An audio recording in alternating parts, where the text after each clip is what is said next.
आणि आता बातम्या पाहूयात सविस्तर। मुख्यमंत्री एकनाथ शिंदे यांनी उत्तर प्रदेशचे मुख्यमंत्री योगी आदित्यनाथ यांची त्यांच्या निवासस्थानी भेट घेतली। यावेळेला मुख्यमंत्री एकनाथ शिंदे यांच्यासोबत भाजप आणि शिवसेनेचे काही प्रमुख नेते आणि मंत्री उपस्थित होते। योगी आदित्यनाथ यांच्या निवासस्थानी एकनाथ शिंदे यांनी भेट घेत त्यांच्याशी सविस्तर चर्चा केली। या भेटीनंतर मुख्यमंत्री शिंदे आता मुंबईकडे रवाना होत आहेत।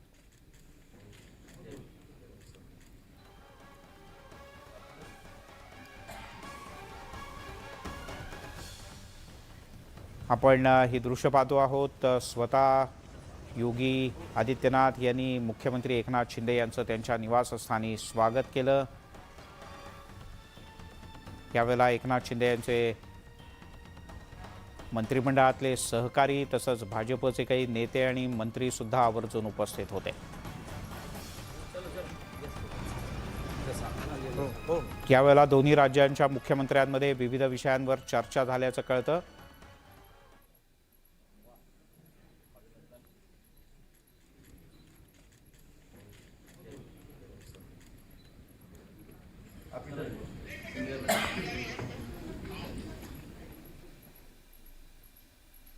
मुख्यमंत्री एकनाथ शिंदे आणि देवेंद्र फडणवीस यांनी अयोध्येत जोरदार शक्ती प्रदर्शन केलं।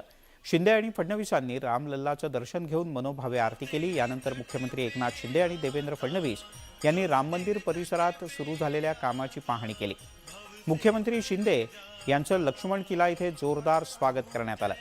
यावेळी लक्ष्मण किल्ल्यावरील संत महंतांच्याकडून शिंदेंना धनुष्यबाण भेट देण्यात आला। तसंच प्रभू श्री राम आणि सीता मातेची पितळी मूर्ती आणि हनुमानाची गदा सुद्धा भेट आणि आशीर्वाद म्हणून देण्यात आले।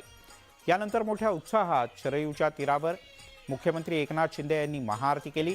यावेळेला शिवसेनेचे सर्व आमदार, खासदार आणि भाजपचे काही नेते, मंत्री उपस्थित होते। अयोध्येत येऊन रामलल्लाची पूजा करून मोठं समाधान मिळालं अशी भावना मुख्यमंत्री शिंदे यांनी व्यक्त केली। रामलल्लाचं दर्शन घेतल्यानंतर मिळालेली ऊर्जा आणि प्रेरणा घेऊन आम्ही महाराष्ट्रात जाऊ, महाराष्ट्र कसा सुजलाम सुफलाम होईल यासाठी प्रयत्न करू असंही मुख्यमंत्र्यांनी नमूद केलं।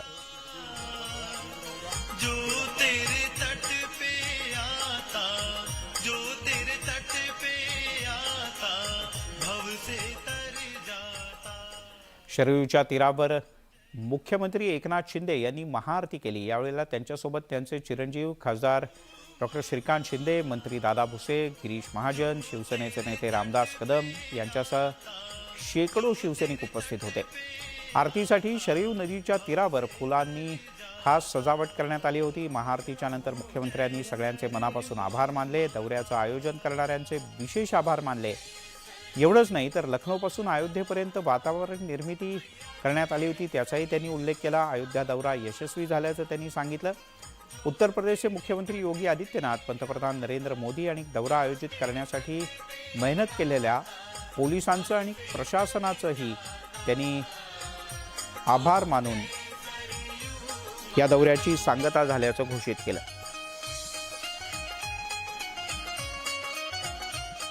सुबह रामलल्ला का दर्शन हुआ, उसके बाद हम राम मंदिर का निर्माण देखने गए, हनुमान गढ़ी गए, लक्ष्मण किला गए और अभी शरयू की आरती हमारी हुई है। अभी हमारी यात्रा सफल हो गई ना जी? अभी यात्रा सफल हो गई है, बोले महाराज बोल रहे हैं। कोई लोग क्या क्या बोलते हैं, लेकिन हमारे इस यात्रा में बिल्कुल राजनीतिक मुद्दा नहीं है। हमें इसे राजनीति का मुद्दा कभी बनाया नहीं, बनाएंगे नहीं। ये हमारे लिए श्रद्धा की बात है, अस्मिता की बात है, आस्था की बात है। और ये अयोध्या और रामलल्ला ये हिंदुत्व का एक प्रतीक है। उपमुख्यमंत्री देवेंद्र फडणवीस यांनी सुद्धा रामलल्लाचं दर्शन घेऊन पूजा आणि आरती केली। दरम्यान रामजन्मभूमीशी आपलं घट्ट नातं असल्याचं त्यांनी म्हटलं। रामलल्लाचं दर्शन घेण्याची मनात तीव्र इच्छा होती असंही त्यांनी आवर्जून सांगितलं। त्यांचं कामच आहे टीका करणं। त्यांना कदाचित आस्था नसेल, आम्हाला आस्था आहे। आणि प्रभू श्रीराम हे एक असं व्यक्तिमत्व आहे की ज्यांनी राज्यकारभार कसा चालवावा हे आपल्याला सांगितलं। गांधीजींची संकल्पना काय होती? रामराज्याची संकल्पना होती। मग रामराज्याची संकल्पना जर राबवायची असेल तर रामाचं दर्शन तर घेतलंच पाहिजे. 100% नैसर्गिक युती आहे. बाळासाहेबांच्या विचाराची जी शिवसेना आहे सर क्या कहेंगे ती आज या ठिकाणी आपल्याला पाहायला मिळते आहे. वारसा हा जन्माने नाही तो विचाराने मिळतो, हेच एकनाथ शिंदेने दाखवून दिलं आहे.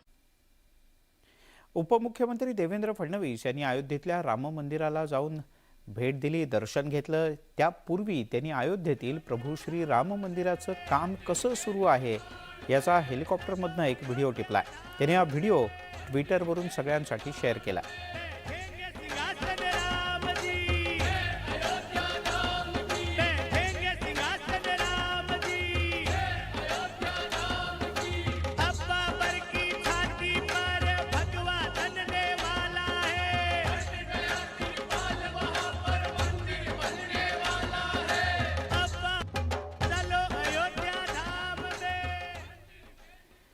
अयोध्येमध्ये रामलल्लाचं दर्शन घेतल्यानंतर मुख्यमंत्री एकनाथ शिंदे यांनी पत्रकार परिषद घेत विरोधकांवर जोरदार हल्ला चढवला.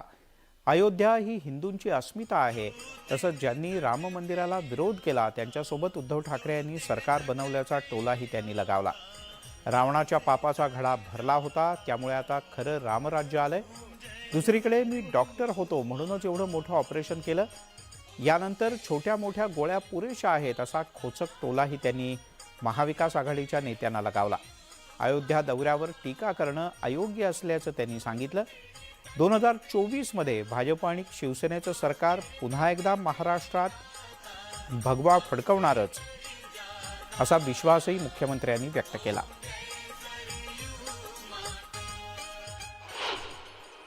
कई लोगों को हिंदुत्व की एलर्जी रही है, अभी भी हो रही है, क्योंकि आजादी के बाद भी कई लोग जानबूझकर हिंदुत्व का अपमान कर रहे थे, गलत फहमी फैला रहे थे. हिंदू धर्म ऐसा है वैसा है, लेकिन मैं आपको बताऊंगा हिंदुत्व हिंदू धर्म एक जीवन प्रणाली है.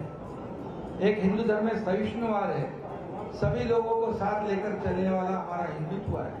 जो जानबूझ के जो कर रहे हैं उनको तो पहले तो कई लोग कहते थे कि पहले मंदिर फिर सरकार. आप सबको मालूम है, मंदिर पहले मंदिर फिर सरकार. लेकिन जिन्होंने राम मंदिर का विरोध किया, बाला साहब ठाकरे जी ने जिनको दूर रखा था हमेशा, उनके साथ सरकार तो बना दी. मंदिर तो वो मंदिर के लिए कुछ नहीं कर पाए, लेकिन मंदिर के करने के लिए मोदी जी सक्षम है. एलर्जी आहे, त्याचा उपचार कसा करणार? तुम्ही आता डॉक्टर झाले. मी डॉक्टर एक डिग्रीचं सोडा, मी अगोदर डॉक्टर होतो म्हणून ते मोठं ऑपरेशन केले मी. आणि यांना काय ऑपरेशनची गरज नाही लागत, त्यांना छोट्या मोठ्या गोळ्या दिल्या तर बस. कसलं रावण राज्य? अरे हा रामाचा अपमान आहे. म्हणजे प्रभू धनुष्यबाण कोणाचा आहे? प्रभू रामचंद्राचा. रावण राज्य जे म्हणतात त्यांना मी सांगू इच्छितो, जेव्हा पालघरमध्ये साधू हत्याकांड झालं, मॉब लिंचिंग, त्यावेळेस कुणाचं सरकार होतं? एक नेव्हल ऑफिसरला मारलं तेव्हा कुणाचं सरकार होतं? त्यामुळे रावणाचं राज्य जे होतं त्या पापाचा घडा भरला आणि मग लोकांनी जनतेने ते हटवलं. मुख्यमंत्री एकनाथ शिंदे आणि खासदार श्रीकांत शिंदे यांच्या स्वभावातील समाजाप्रती मदतीची भावना पुन्हा एकदा दिसून आली. ठाणे रेल्वे स्थानकातून शिवसैनिक अयोध्यासाठी विशेष रेल्वेने रवाना होत असताना मुख्यमंत्र्यांनी या गाडीला हिरवा झेंडा दाखवला. अचानकपणे पोलिसाच्या नावाची एक नंबर प्लेट जमिनीवर पडल्याचं मुख्यमंत्री एकनाथ शिंदे यांच्या निदर्शनास आलं. मुख्यमंत्र्यांनी तात्काळ ही बाब खासदार श्रीकांत शिंदे यांना सांगितली आणि त्यांनी कुठलाही बडेजाव न मिरवता प्लॅटफॉर्मवर पडलेली ती नेमप्लेट उचलून पुसून संबंधित पोलिसाला परत दिली.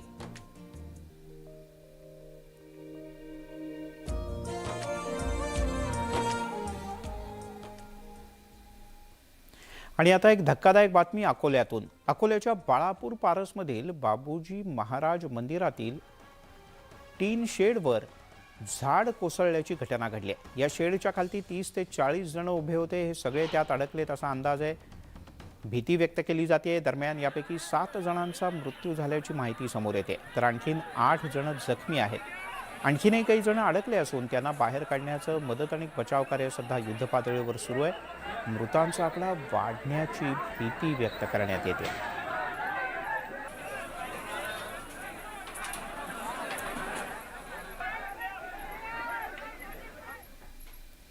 मुंबईच्या सोमय्या मैदानात आरपीआय आठवले गटाच्या मेळाव्याचं आयोजन करण्यात आलं होतं. दरम्यान या मेळाव्यात रामदास आठवले यांनी कविता केल्या आहेत.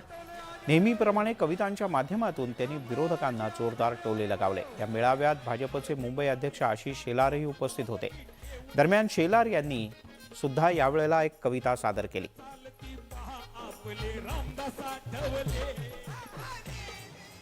तुम्ही त्यांच्याकडे गेल्यामुळं तुम्हाला झाला धोका आणि माननीय एकनाथ शिंदे आमच्याकडे आल्यामुळं तुमचा झाला खोका. तुम्ही असं करायला नको होतं, पण तुम्ही केलं. हातातून तुमचं सिम्बॉल गेलं, शिवसेनेचं नाव गेलं. बाळासाहेबांच्या विचाराशी गद्दारी केल्यानंतर काय होतं हे आपण आता पाहिलेलं आहे. मी सांगतो की मुंबई महापालिकेत आमची होणार नाही हार. मुंबई महापालिकेमध्ये आमची होणार नाही हार, कारण आमच्या सोबत आहेत एकनाथ शिंदे, देवेंद्र फडणवीस आणि आशिष शेलार. 2024 मध्ये काँग्रेस आणि विरोधी पक्षांवरती आम्ही करणार आहोत वार, कारण माननीय नरेंद्र मोदींच्या सोबत आहे गावागावातली नार. मैं जब चलता हूं तो दुश्मन भाग जाता है. मैं जब चलता हूं तो दुश्मन भाग जाता है और हर गांव गांव का दलित जाग जाता है. मैं बोलता हूं तो दुश्मन चुप हो जाता है. मैं बोलता हूं तो दुश्मन चुप हो जाता है और मेरा बोलना देखकर बहुत दूर दूर भाग जाता है. किती आले किती गेले, किती आले किती गेले, मुंबईत फक्त रामदास आठवले.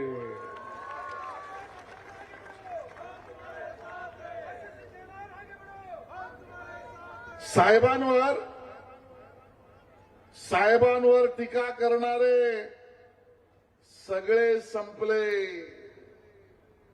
साहेबांवर टीका करणारे सगळे संपले, पण मुंबईत तुमचे आणि आमचे राहिले केवळ रामदास आठवले. नीट आहे का? मुंबईच्या निवडणुकीसाठी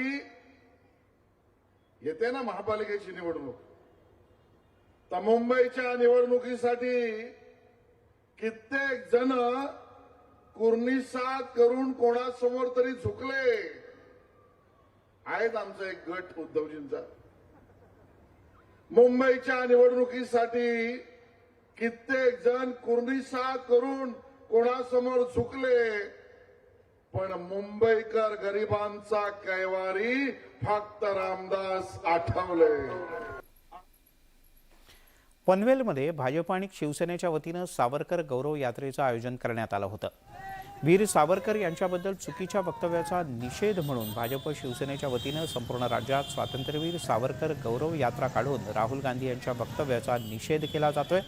आणि अशाच प्रकारच्या एका सावरकर गौरव यात्रेचं पनवेलमध्ये आयोजन करण्यात आलं होतं.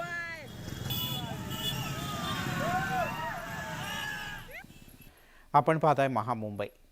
कॅन्सर या आजाराचं नाव जरी काढलं तरी डोळ्यासमोर अंधार पसरतो. या आजाराशी झुंज देणाऱ्या रुग्णांचा संघर्ष आयुष्यभर सुरू असतो. अशाच एका रुग्णाची संघर्षमय कहाणी आपण पाहणार आहोत. तिसऱ्यांदा कर्करोग झालेल्या प्रगतीला ना कुटुंबाचा आधार आहे ना डोक्यावर छत.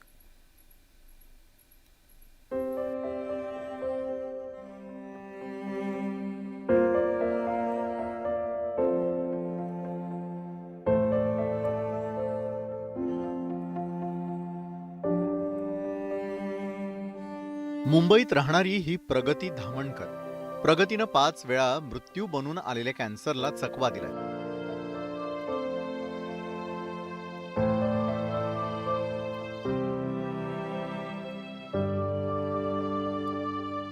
तिचे कुटुंबीय मात्र एवढे सुदैवी नव्हते.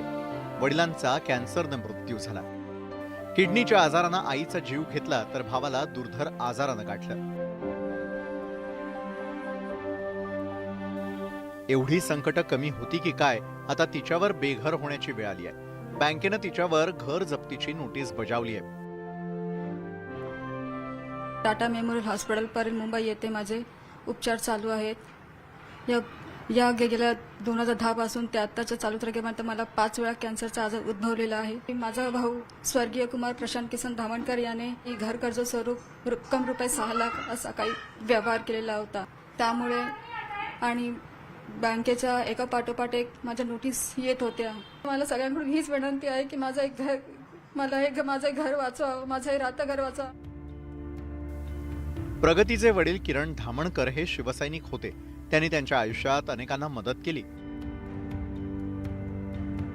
पण आता किरण यांच्या पश्चात त्यांच्या मुलीला कुणीही मदत करायला तयार नाही.